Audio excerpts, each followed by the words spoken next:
Dia, boa tarde ou boa noite. Meu nome é Diego Boteiro e junto com Nicolas Nobre e Bruno Machado estudamos sobre a máquina de Turing difusa, ou fuzzy em inglês.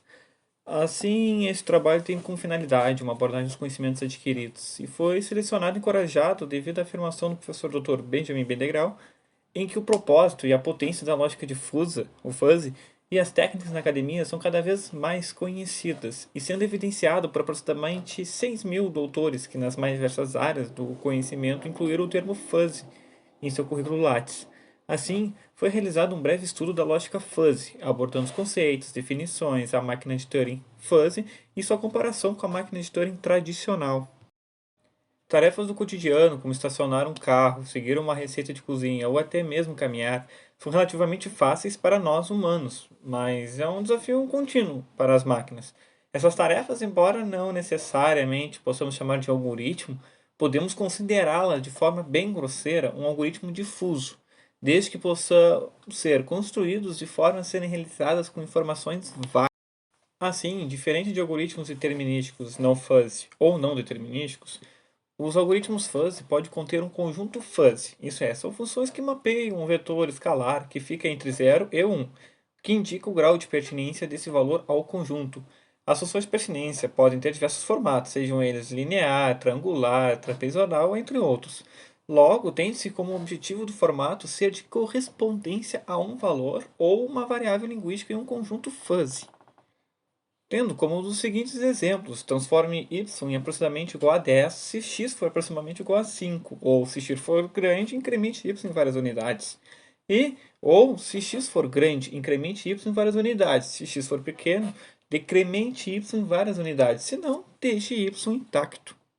Assim, para demonstrar a ambiguidade de execução de uma instrução fuzzy, o algoritmo mova alguns passos para frente. Sendo um simples exemplo de uma instrução incondicional, suponha que a função de grau de pertinência de A, o conjunto fuzzy chamado alguns passos, conforme descrito no slide, considerando a resposta de um humano sendo uma instrução de algoritmo fuzzy, assumindo que suas ações não são influenciadas por nenhum outro fator externo, é esperado um auto-intuitivo para formular um passo ao invés de seguir um caminho, ou caminhos nas quais instruções deverão ser executadas. Assim, tem duas formas de execução para este exemplo, sendo a probabilística e a não determinística com a entrada. A probabilidade assume que caso uma possível saída x seja associada a um grau de pertinência μ em x, então deverá ser escolhida com uma probabilidade proporcional a μ em x. Já na forma não determinística com a entrada, dizemos que α será um conjunto de todos os x, tal que μ seja maior ou igual a α, sendo α uma entrada específica. Assim, de mesma forma como no algoritmo não determinístico, qualquer x em α pode possuir uma escolha permitida. Entretanto, o problema de execução das instruções torna-se complexo e com várias características variadas e bem peculiares. Bom, as máquinas de Turing difusa, ou fuzzy em inglês, e os algoritmos fuzzy, na realidade, são vistos como uma máquina de Turing não determinística e um conjunto de instruções difusas, respectivamente. Para conseguirmos explicar melhor o funcionamento de uma máquina de Turing difusa, vamos fazer o uso de duas definições. Uma explica a norma T, uma operação binária entre 0 e 1 que necessita satisfazer algumas condições para se tornar verdade, que é essencial para podermos achar o valor resultante do grau de pertinência, o qual serve para alcançar certa configuração desejada. E a outra nos fala sobre o clássico critério de aceitação, tendo como base a tupla do nosso próximo slide. Nos referimos ao clássico critério de aceitação como uma máquina de Turing não tradicional, que aceita a linguagem difusa, onde os símbolos da fita de entrada da máquina possuem o alfabeto dessa linguagem, denominados símbolos de entrada, possuindo também o símbolo branco.